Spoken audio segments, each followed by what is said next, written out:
My husband's a director at a well-known company. It's something you, a high school graduate, could never achieve in your lifetime. During a reception at a fancy restaurant, I unexpectedly ran into a classmate who insulted me for being out of place in such an establishment and suddenly started boasting about her husband. She, being ignorant of who I really am, repeatedly mocked me, calling me a loser or a failure.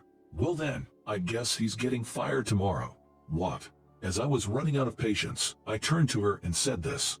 I ignored her and left the place, while she stood in bewilderment. Consequently, she fell from grace, ending up in a tragic state. My name is Michael Anderson, 46 years old. I run an apparel company.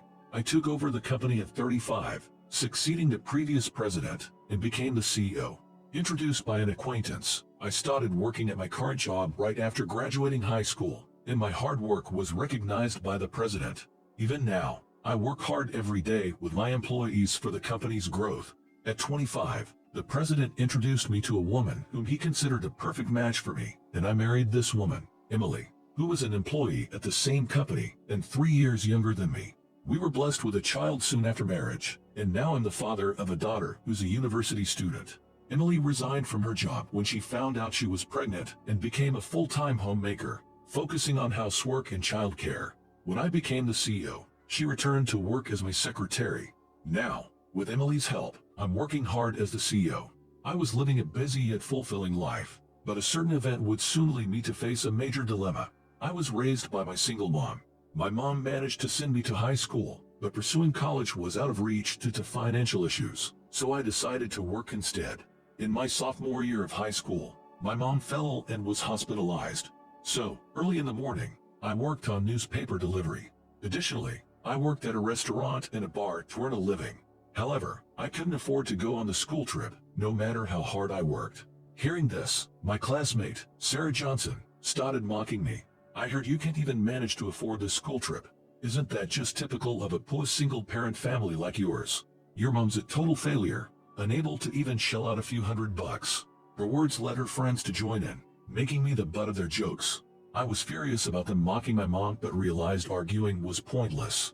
I just endured in silence. Sarah was beautiful and seemed to be the daughter of a company's president, a central figure in our class. Most of the class followed her lead, so I was ridiculed by almost everyone. But even so, there was one person I could call a true friend. Sam Jackson. Sam, who talked to me when I was alone in class and even showed concern for my mom's health, was a great guy. We became friends in our sophomore year and still go out for drinks as adults. Incidentally, I got my current job at the company, thanks to an introduction from Sam. If you're a friend of Sam's, you are more than welcome. Thanks to Sam, I owe a lot to where I am today. I truly can't thank him enough. One day, as I was thinking about inviting Sam for a drink, Emily, holding her smartphone, came from the adjacent secretarial office into my CEO office. Sorry, can I leave early today? Thinking she might be feeling unwell, I asked what was wrong. It's not me, it's Lena. She's having trouble again. She says she's too scared to move, Emily said, looking worried. I immediately told her to go and saw her off. Even after Emily left, I couldn't settle down. The truth is, I've been troubled by something for about a week now. It's about my daughter Lena's stalker. About a month ago, while the three of us were having dinner without Lena, she came home from her part-time job, her hair disheveled and face tear-streaked. When I asked what happened, she said in a small voice, a customer tried to force me into his car. Naturally, Lena had turned him down, but he persisted. Eventually, he waited for her until she finished her duty at the restaurant, attempting to coax her into his car. Moreover, he was a man in his 50s, older than me. Naturally, Lena had turned him down, but he persisted. Eventually, he waited for her until she finished her duty at the restaurant, attempting to coax her into his car. Hearing this, both my wife and I were horrified. We immediately made her quit her job and started picking her up from university. However, that didn't put an end to it. The stalking continued, and he started showing up at her university and places where she went with friends. Feeling that I couldn't let this man go unpunished, I discussed the situation with Lena and reported it to the police. However, they informed us that they couldn't take any action since no actual harm had been done. All right then, I'll handle it myself. However, the man seemed to be very cautious and never showed up when I was watching. In short, it ended up being a waste of time. I could pick up Lena whenever she asked, but beyond that, there was nothing else I could do for her. As a parent, I felt utterly helpless. One day, while pondering what to do, the stalker approached Lena again. Lena managed to escape quickly, but out of fear, she shut herself in her room. I'm just so scared. Hearing her anguished voice, both Emily and I felt frustrated at our inability to do anything. Realizing that this couldn't continue, I asked Sam a favor for Lena's sake. After work, I immediately called Sam to a cafe near the office. What's the rush? You know, I'm pretty busy too, though maybe not as much as you. I know that, but you're the only one I can ask. I explained to Sam that Lena was frightened by the stalker and the police were of no help. You're my last hope, Sam. Can you please find out who this stalker is? I pleaded with Sam. After graduating from college, Sam had set up his pie agency. Hoping that a professional could uncover the stalker's identity, I turned to Sam. Initially joking, Sam's expression changed when he heard about Lena's situation. If it's for Lena, I've got to do it. Leave it to me, I'll find out everything as quickly as possible. Relieved by Sam's reassuring words, I explained to him about Lena's university and the nearest station. Just then, a familiar voice said, "Isn't that Sam and the poor guy?" Turning around, there stood my classmate, Sarah Johnson. Though she had aged, her beauty was unmistakable, so I recognized her instantly, but pretended not to and said, "Miss Johnson, hey, don't call me by my maiden name. I'm now Sarah Pendragon. It's an uncommon family name, isn't it? Pendragon. That's quite uncommon. I think I only know one person with it." As I responded casually, Sarah looked back and forth between me and Sam and sneered, "You two still make such a blend duo. You'd fit better in a diner than this stylish cafe. It's out of place for you. Why don't you move to another shop?" She mocked us. Even after so many years, her fundamental character hadn't changed, I thought. We're having an important conversation. If you have no business with us, could you please leave? Sam glared sharply at Sarah, who turned red with anger and left, returning to a young man who seemed to be her companion. After that, Sam and I discussed Lena's situation in detail before leaving the cafe. A week later, Sam told me he had something to discuss, so we met again at the cafe. "I want you to look at this." The moment I saw the documents Sam handed me, I was so shocked my eyes nearly popped out. Can't believe such a coincidence. I was surprised too. Not just me, but Sam seemed surprised as well. But with this much evidence, we can act. Let's get moving. Just as I was about to say something, Sam said, "Can you give me just 2 or 3 more days?" He wanted me to wait before taking action. Thinking of Lena, I honestly wanted to end this as soon as possible. Even now, Lena is struggling to leave the house, and I've been forcing her to go to university just to catch the perpetrator. But there might be a reason why Sam is asking this. With that thought, I reluctantly nodded in agreement. The next day, after learning the shocking truth, I went to a high-end restaurant for a business dinner. As I stood up to go to the restroom, there she was again, Sarah Johnson, exclaiming, "What is a poor guy like you in a place like this?" Even more out of place than at the cafe. While thinking how unlucky I was to run into her, I told her I was here for work, to which she replied, "For work? That's a lie. There's no way a high school grad from the bottom can have a decent job. You must be working in some insignificant factory, right?" She mocked me without even knowing my job, just making assumptions. Actually, I happen to be a CEO. I was so angry that I retorted back at her, "A high school grad as a CEO? Impossible. Even if it's true, it must be some tiny company with 1 or 2 employees. That's not a real company." Still, Sarah didn't stop mocking me. Growing increasingly annoyed, I was about to dismiss her when she suddenly started boasting. "My husband is a director at a well-known company. That's something you, a high school graduate, could never achieve in your lifetime." She proudly spoke of her husband, a sales director at a well-known apparel brand. Why? Then, comparing her husband to me, she kept calling me a loser and a failure, continuously mocking me. I was running out of patience. "Well then, I guess he's getting fired tomorrow." What? After saying that, I left a bewildered Sarah Johnson behind and walked away. After finishing the dinner successfully, I returned home. I arrived home before 9 o'clock, but the kids had already gone to their rooms, leaving only Emily in the living room. "Welcome back. You must be tired after being out so late. Did the dinner go well?" Emily's caring words prompted me to ask about Lena. Her face clouded over in an instant. "It seems it didn't work out. She cried today, wanting to quit university." "I see. Don't worry. Her agony will all end tomorrow." My words made Emily look puzzled. I then told her, actually, and proceeded to share my plan with her. I hadn't told Emily about consulting Sam about Lena, so she was surprised. "I was wondering why you, usually so kind, were forcing Lena to go to school, but now I understand. I wish you had told me. I could have helped. Relieved to hear my plan, Emily agreed. I hadn't disclosed it to her until now, as I wanted to keep things confidential. Actually, I have a favor to ask you, Emily. As soon as I made the request, Emily agreed without hesitation. Leave it to me. I have a wide network. I'll arrange everything today. After saying that, she left for the bedroom with her smartphone, and I, preparing for tomorrow, took a bath and rested. The next day, I found myself engrossed in urgent work at the secretarial office. I had a specific purpose for being there. As I made good progress, the CEO's office started getting a bit noisy. The CEO will be back soon. Please wait a little longer. Just as I heard Emily's voice, but then a man's voice interjected. No need to worry. I was surprised when you called yesterday. To think the CEO himself has something to discuss with me and my wife. The day before, I had asked Emily to invite the sales director and his wife. I asked Emily, my secretary, to contact them, considering Emily's wide network of contacts. She quickly succeeded in inviting them here today. When Emily left the room to prepare tea, the sales director and his wife were left alone in the CEO's office. Listening in, I heard the wife excitedly speculating it might be about a promotion. Called in as a couple, maybe it's for a vice president position. If he becomes a VP, the retirement package would be something to look forward to. The sales director seemed pleased as well, both unaware of what was about to happen. Chatting animatedly, I nearly laughed at their carefree conversation but composed myself and opened the door to the CEO's office. Mr. CEO, how are you? Hello there. Sarah, who had stood up following her husband, froze the moment she saw my face. She must have never imagined the classmate she ridiculed for being a high school graduate would turn out to be her husband's boss.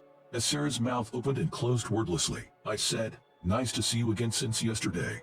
The unsuspecting sales director then asked her if she knew me. Know him?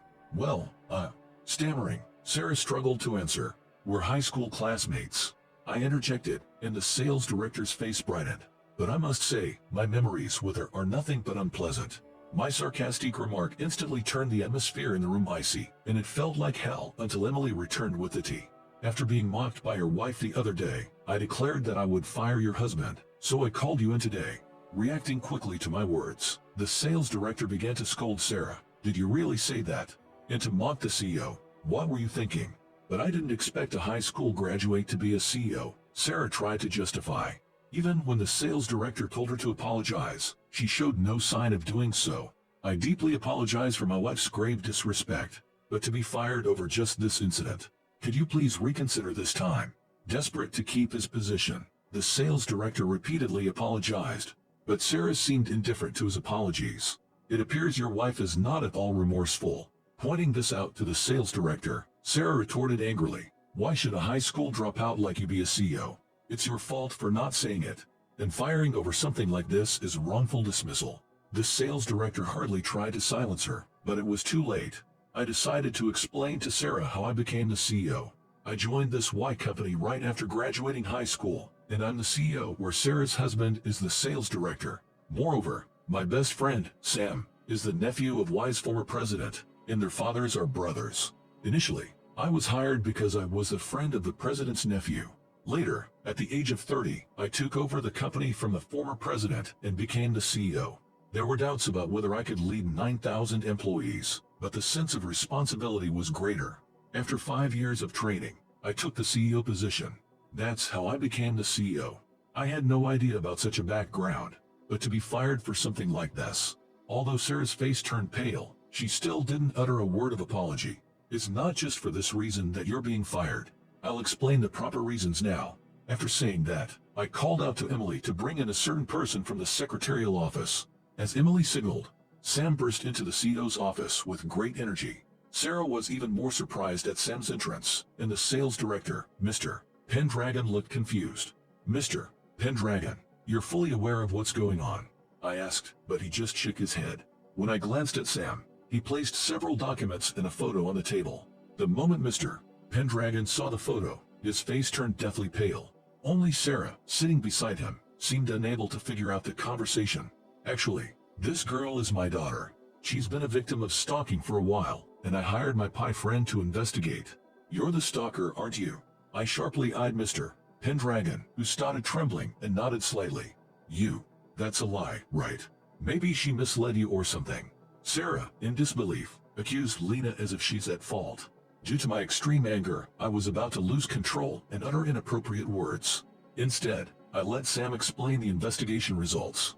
When Sam handed me the final report, I recognized the stalker as our employee. Of course, I can recognize someone in the position of the director in the company. What I know about him is that he is a diligent and serious man at the office. That's why the report was very shocking. After Sam finished explaining to Sarah, I addressed Mr. Pendragon. Now, your dismissal is final and executory due to valid reasons. It's not just the matter involves my daughter. The company cannot employ anyone who engages in such an immoral act. Do you understand, Mr. Pendragon? Without a word to say back, Mr. Pendragon just nodded quietly. Of course, this matter with my daughter is a serious crime. Appropriate actions will be taken, so please understand. Thinking the incident would be reported to the police, he pleaded, please, anything but that. But recalling Lena's tear-streaked face, I retorted emotionally, do you have any idea of the depth of fear you have brought to my daughter? If you have even the slightest understanding, accept your punishment. At this time, Mr. Pendragon hung his head in defeat. I thought it was all over, but then Sarah suddenly said to her husband, I'm divorcing a stalker like you. Get out of here right now. Just as she said this, Sarah approached me with a sly smile. I'm sorry about everything before, but in return, I'll be your wife. Aren't you happy to have a beautiful woman like me? Incredibly, she started making advances toward me, right in front of her husband. Disgusted by Sarah's behavior, I informed her that I was already married with children. Unfazed, she began to talk nonsensically about being a second wife. As I wondered what to do, Sam suddenly burst out laughing. What's so funny? Do you have a problem? Sarah snapped at Sam. You can't be talking about a second wife in front of his legal wife, right? If he cheats on her and gets divorced, he'll lose his position as CEO, Sam joked. At this, Sarah exclaimed in surprise. What? Indeed. My wife Emily is the daughter of the former president. When I was 25, he suddenly suggested, Michael, if you don't have anyone in mind, would you like to meet my daughter? I initially declined because I had no confidence in myself, though he insisted. However, we hit it off instantly, leading to a quick courtship and marriage. Thus, Emily is the president's daughter, making her and Sam cousins. Realizing this, Sarah turned pale, muttering, this can't be happening. What should I do? I guess you were hoping to get close to me to pay off the debts you made, right? Too bad. As I sarcastically addressed Sarah, she showed a look of shock. While investigating Lena's stalker, we discovered Sarah was the wife and got a hunch something was off with her too. Sam suggested, this smells fishy. Give me some time to look into the wife as well. The investigation revealed that Sarah had accumulated debts in the hundreds of thousands of dollars from frequenting high-end bar. Currently, the debts have been paid with her husband's money. She likely turned her attention to me for financial rescue after she divorced. Hey, debts from a high-end bar. What's that about? It's not about that now. The wife and husband started arguing in front of us. Please discuss this at home. Regarding my daughter's case, we'll consult with the professionals and contact you later. Eager to get them out of my office, I opened the door and asked them to leave. However, they just mumbled incoherently, showing no intention of leaving. If you won't leave, I'll call the police. With my firm statement, they scattered out of the room like startled spiders.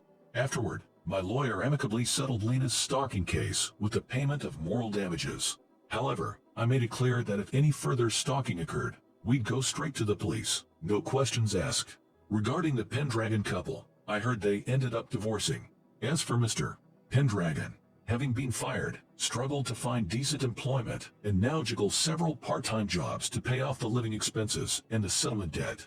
Meanwhile, Sarah believed she could rely on her parents after the divorce. But once they learned of the incident, they disowned her, continuing her high-end bar visits. Her debts only grew. Now, she's working in a job that leverages her looks. Considering her age, it's likely going to be difficult for Sarah to lead a decent life from now on. However, as it's the result of her own actions, I do hope she manages to persevere. As for me, I continue to dedicate myself to work as usual. Lena, who had been afraid to go outside, has finally regained her spirits and started attending university with enthusiasm. She also began working part-time at her new store, and it seems she's found her calling.